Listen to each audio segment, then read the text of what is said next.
I'd like to welcome you to a conversation with the Melbourne Convention Bureau, Conference and Meetings World's video destination discussion series.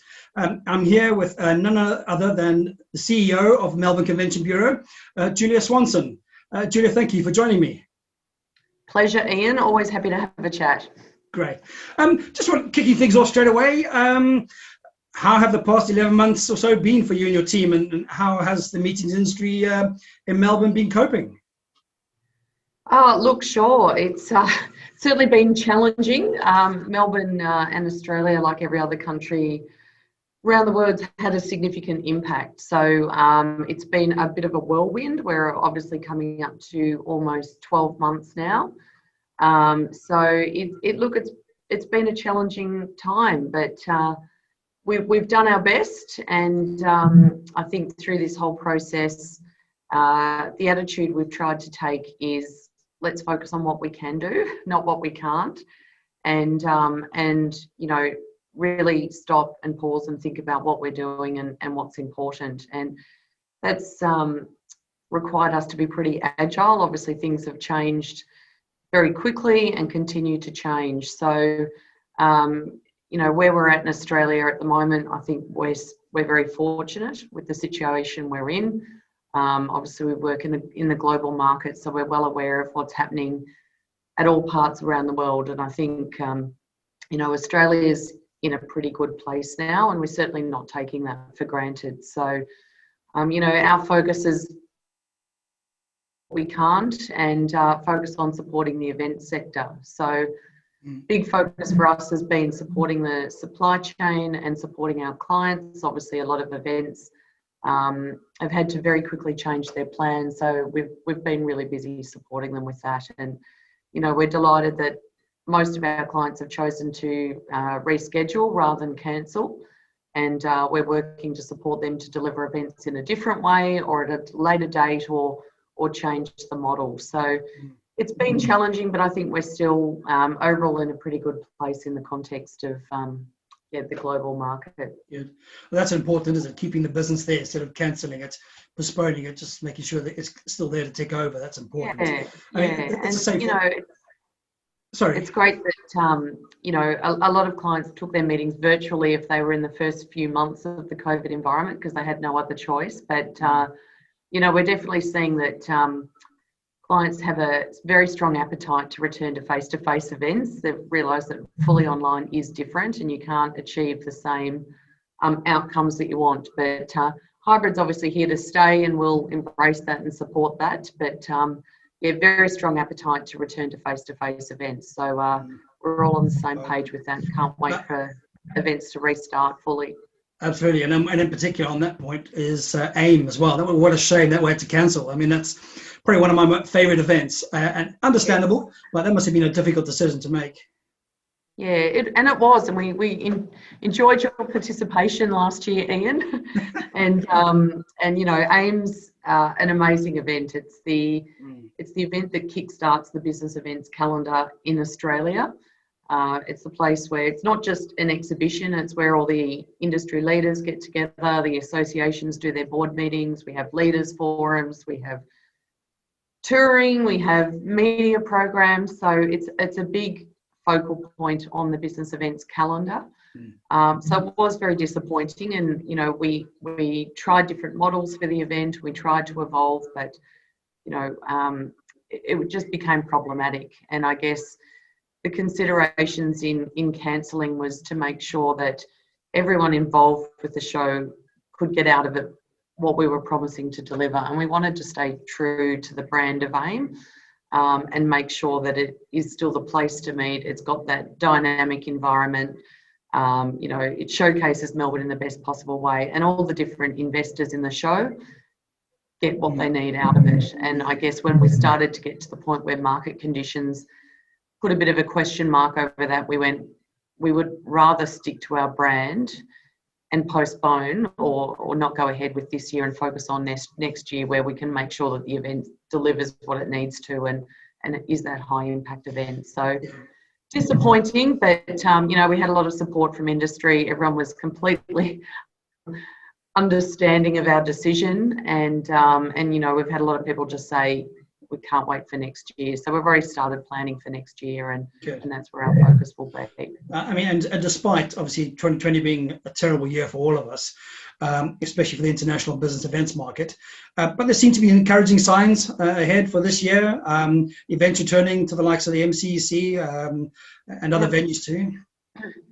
Yeah, absolutely. So MCEC reopening is a milestone moment for us. So they've got a comprehensive COVID safe plan in place, which is great. They can operate at 75% capacity, which is brilliant. We've got dedicated business events guidelines for the city now, which are all available online. So hotels and other venues can host events within the current framework. So that's really exciting that we can start moving forward with that. And the event sector more broadly is starting to reopen with some vigour at the moment. We obviously had the Australian Open a couple of weeks ago now, so that was fantastic that an event of that size and scale could go ahead, or obviously in a slightly altered format, but it gave a lot of confidence that we can deliver events in a safe way that still, you know, delivers what they need to for the city.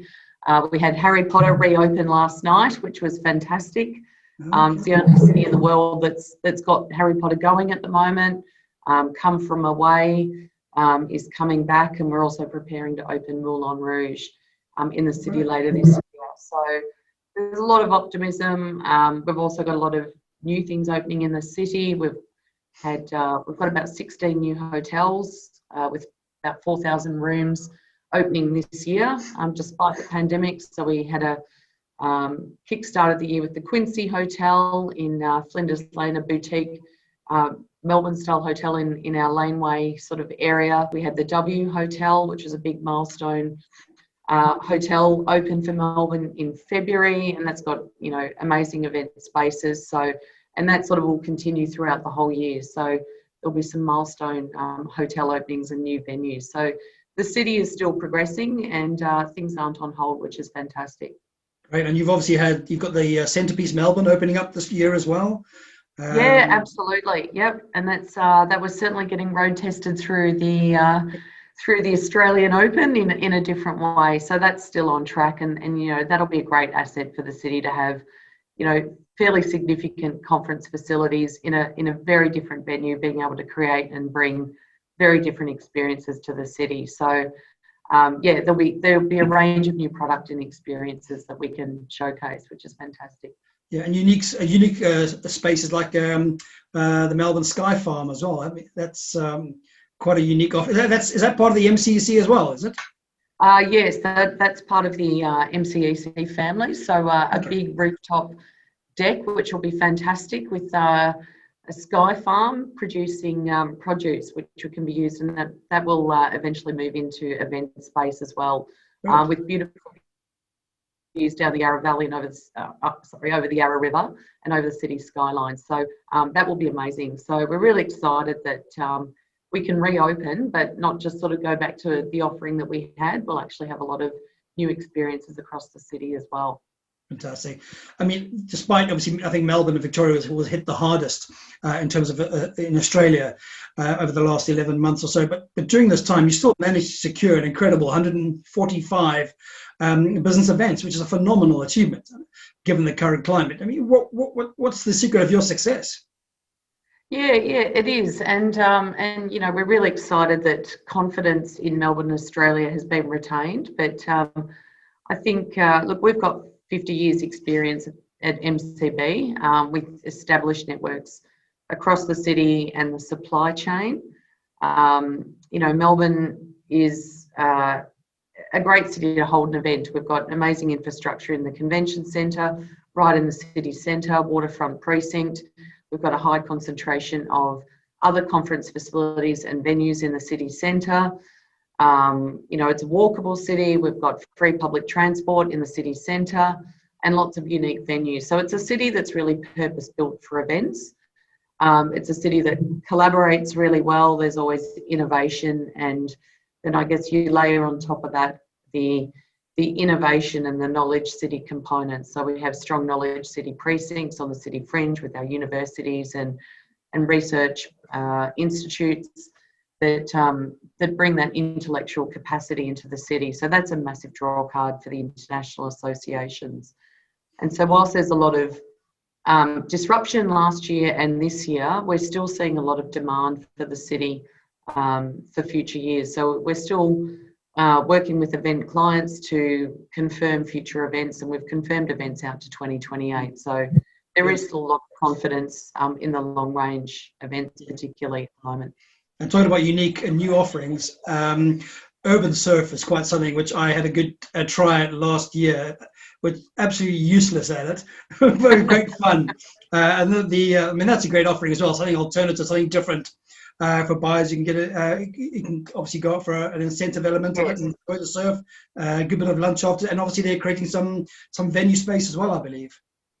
Yeah, that's right. And that's an amazing facility. So we showcased that at AM last year. I know we had our media partners out there experiencing it. I didn't see any footage of you surfing, Ian, so I'm a little bit disappointed by that. And a lot of our clients, it's a really unique experience. And, surfing can be an intimidating thing to try for the first time, but to be able to do it in an urban environment, in a safe, controlled environment, and to test it out is something that many people just haven't done, and they can go and do that. So there's event spaces on site. They can do a range of different catering options. So really flexible and versatile offering. It's also good to see during the lockdown how the venue space has been utilised. For example, the MCC was used for a Liam Neeson Hollywood blockbuster, and obviously their space was used for the guide dogs as well. So it's good to see how they've meant to adapt and pivot their business somewhat to keep ticking over. Have you seen other venues as well do that within Melbourne? Yeah, definitely. Look, the convention centre also became a drive-in theatre for a while as well, which was amazing. So yeah, look, I think the whole supply chain has been disrupted in the last 12 months. So a lot of people have really had to think about their core business and what that meant for them, and could they pivot or do something different or look into new markets. So there's been a lot of innovation across the supply chain. One that stands out is Harry the Hirer, who are a big supplier to both business events and major events, do a lot of exhibition build and supplying materials for all different types of events. So they recognised quite quickly, with the event sector being down, that they had to do something different. And so they've used COVID as an opportunity to expand their business. So they've done everything from pop-up vaccination or clinics or testing clinics to help the government build those. They've developed some smart badge technology that delegates can use, which assists with contract tracing and also spacing of people. I think there's about 50,000 badges now out in the market. So, they've innovated to expand their business, but also looked at ways that they can add value and help the sector restart in a safe way.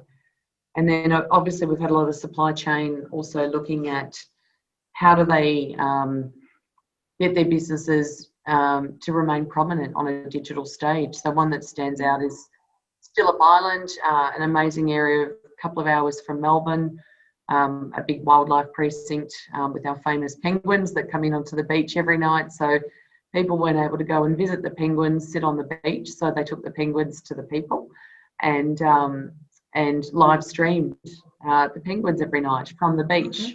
Rangers would give commentary, people could ask questions, and what an amazing experience to take that to a global audience. So that was incredibly familiar. I know my kids certainly sat at home and watched the penguins every night. They loved it. So there's been some great stories about how people have innovated and I guess filled the gap until their businesses can return to a somewhat COVID normal. Brilliant. And have you been able to use this downtime to plan some fresh international marketing approaches for this new situation? Yeah, sure. Look, I don't feel that we've had any downtime. I think we've been busier than ever. But yeah, look, we've had to innovate. As a destination, we rely on a lot of face-to-face activity with our clients and our partners around the globe. Then all of a sudden that couldn't happen. We've obviously kept all our international offices open. So they're still active in Washington, DC, in London, in Malaysia and Shanghai. So they're still in market and they're still talking to our clients, which is fantastic. But we've had to really do a digital acceleration ourselves. So, how do we continue to engage with our clients, bid as a destination? Virtual site inspections are huge. So how do we take the city online to show people what they can still experience? And we've done a lot in virtual reality and a lot of experiential content. So really being able to showcase Melbourne and experience it in a digital way, and some fun things as well. So we've launched some avatars. So Kylie the koala, I think you mentioned earlier, and some just different fun ways that we can take the destination to everyone, because whilst planners, they might not be booking right now, they are looking at future plans. I think there's a lot of people chomping at the bit to get back to international travel when it's, we're able to do it and it's safe. So people are planning and experiencing and looking at different things that they can do, because that first trip that we all go back and do will be really special. So it'll be important to have sort of impactful experiences. Oh yeah, I agree with that. Absolutely. There are events are certainly being lined up and booked within the next 2022 and beyond, that's for sure. But speaking of Shanghai, in terms of China, I know that's your top visitor market, and you've expanded your digital presence in China by launching a new Chinese language website and social media accounts. I think it's WeChat and Youku that you're using. I think that's a great idea. I mean, how did that come about, and how well has this been received? Yeah, sure. It's only something recently we've launched. And look, the China market has been a very valuable one for the visitor economy. I think in the 5 years before COVID, we welcomed about 23,000 group delegates from China. And it's, a key market for leisure. And we've also got a very strong Chinese community here in Melbourne as well. So there's some really strong and established business and community links. So we've been in the China market and for about 15 years. And, it's a market that's really drawn to Melbourne. We've got, they love the city for the dining and the shopping in particular. And our regional experiences are really popular. So we've got, the Phillip Island penguins and koalas. We've got diverse experiences down the Great Ocean Road. We've got, the Alpine region, we've got high country, we've got the spa country and the wine precincts like Yarra Valley. So a raft of experiences within sort of 1 to 3 hours of the city. So you can have really tailored experiences. So I think for us, taking that sort of Melbourne experience to the China market was really critical. Whilst we can't have them out for AIM, or we can't do any familials and things like that. So getting a dedicated China website was a great way to showcase some of those experiences. WeChat's obviously a core communication channel in the Chinese market. So we've just launched that. We've got some really good responses, and we're continuing to build that platform and expand the content. So, we do expect that market to come back. They are looking at us for a number of group experiences in the future when aviation returns. So we're quite optimistic about welcoming our Chinese partners back. Yeah, I mean, we've seen here in the UK, for example, that the industry associations and the convention bureaus have contributed greatly by putting new regulations and standards in place. I mean, have you had lots of support from the likes of the Victoria Tourism Industry Council and Visit Victoria, and working with them to achieve new rules and regulations, essentially for where we are and going forward? Yeah, definitely. And look, it's busier time than ever in terms of industry collaboration, which is fantastic. So I think on a national level, the Business Events Council of Australia has been really instrumental in setting or charting a course for the sector out on a national basis. So, and that includes partnering with the Australian Association of Convention Bureaus, the Meeting and Events Industry of Australia, AAA representing the exhibition sector. So all those different industry bodies have worked under one umbrella to form a view on what the industry needs to do. So that came in the form of a rebound and recovery plan, which has been presented to government to say this is what the sector's going through. We do collective research together to track how we're all going and present that back to government. And this is the roadmap out. Mm-hmm. And that's been successful. So we've our Prime Minister announced earlier this year a $50 million grant through Austrade to get the event sector back on track, and that includes funding for event organisers, exhibitors and delegates. So that's been a huge recognition of our sector. And then on a state-based level, there's been a massive amount of work doing. The City of Melbourne, in partnership with state government, are working really well on the city recovery. So they've brought together task forces to establish what needs to be done to reinvigorate the city, not just in the next 1 to 3 months, but what does the city need to do over a 2 to 3 year time frame. So everyone's come together to do that. There's been a big recognition of, you know, we don't want just to reopen the doors and expect people to come back. We've really got to create reasons for people to come back, create some innovation and drive sector recovery. So there's a really strong recognition that business events are a driver of economic recovery. We do trade. There's trade happens at our events. There's investment. We're connecting Victorian businesses to the world.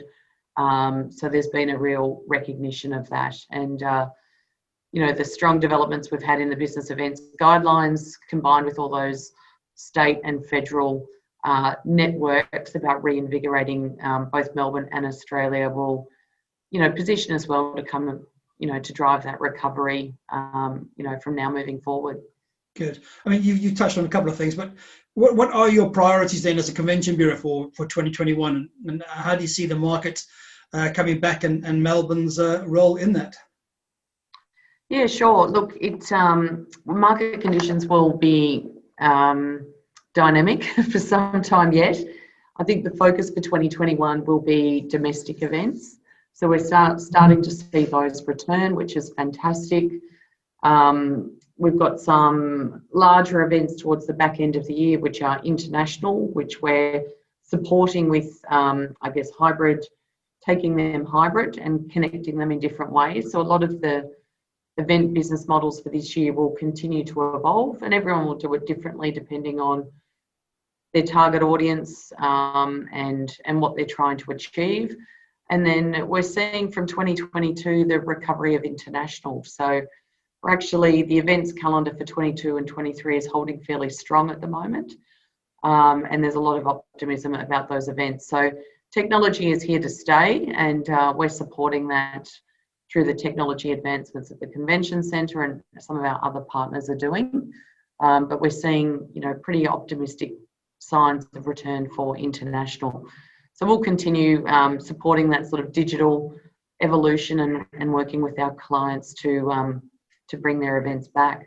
No, absolutely. I think we've got, as you say, we've got to embrace that technology and make use of it. And I think it'll add value to the events in the long run.